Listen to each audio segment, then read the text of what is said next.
there have been missiles fired from Iran.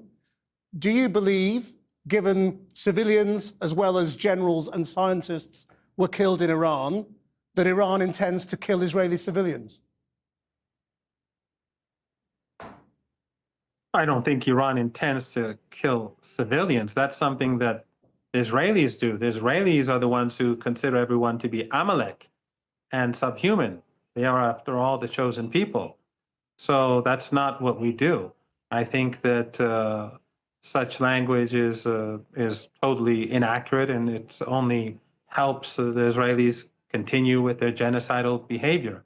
The Iranians are retaliating. So what is the aim now? If civilians are killed, well, when the Israelis strike Tehran, the Iranians are going to strike Tel Aviv, and Iran has much better capabilities than the Israelis do when it comes to striking with missiles, and the Israeli regime will soon see that. That's not what history suggests, though, is it? I mean, last time this happened, the Israeli airstrikes were widely understood to be more successful than the Iranian ones.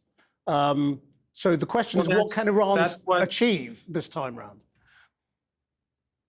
No, I don't think that's accurate. The Israeli airstrikes, if they were successful last time round, the Israeli regime would have continued striking Iran. If they had taken out Iran's air defenses, they would have continued with the strikes. The reason why they didn't continue is because they didn't succeed back then.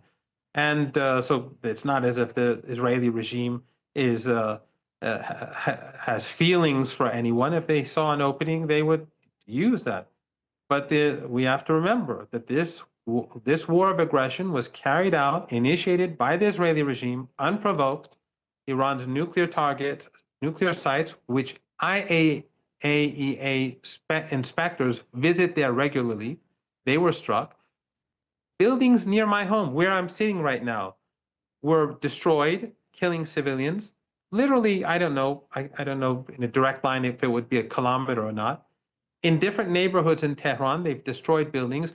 Children were thrown out of buildings, just like in Gaza when you see the footage, and in Lebanon when the Israelis would strike. Children were thrown out of buildings, murdered, women murdered, families of targets murdered, neighbors murdered. And how much damage has been done to Iran's nuclear program, which the IAEA said was not in compliance with their rules? No, the IAEA board of directors is a political entity. It's dominated by the West, like all international institutions that were created post-Second World War. And the countries that voted against Iran are predominantly Western, and those that didn't vote against Iran are predominantly Global South, and population-wise, the vast majority, like China, India, Russia. But how much damage has been done? So Iran's key assets, whether it's military or nuclear, are deep underground, and therefore they cannot be touched by the Israeli regime. They can strike buildings on the surface, on the land, but they can't touch underground installations. But we have always keep in mind, these installations are regularly visited. The IAEA inspectors regularly go there. And Netanyahu has been saying for, someone just reminded me today, over 40 years, I'm told, that Iran is on the verge of making nuclear weapons. These are lies that he repeats, and lies that Western media repeat, and lies that Western politicians repeat, because they will support the Israeli regime no matter what atrocity it carries out, as we've seen in Gaza with the Holocaust. Do you think the process of talks and negotiation can be rescued? I mean, the Americans and the Israelis are suggesting that the real aim is to bomb Iran into agreeing to come back into compliance. Do you think that talks process can be resuscitated?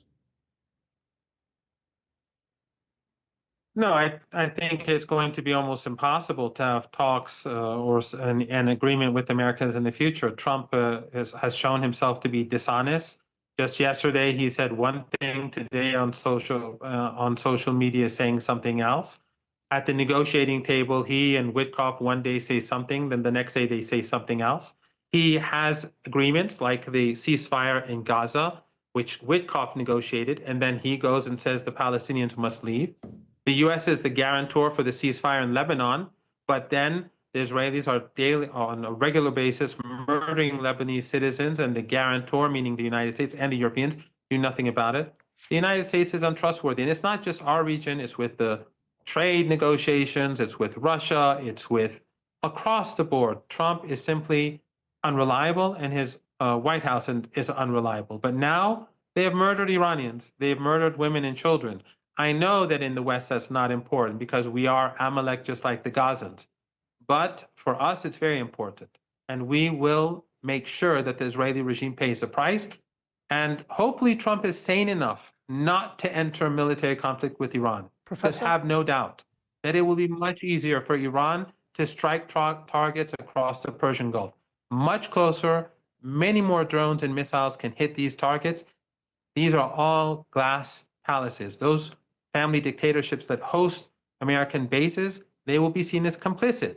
So if we don't want to see the global economy collapse, it's best to force Trump not to do anything stupid. Mohammad Marandi, thank you very much for joining us.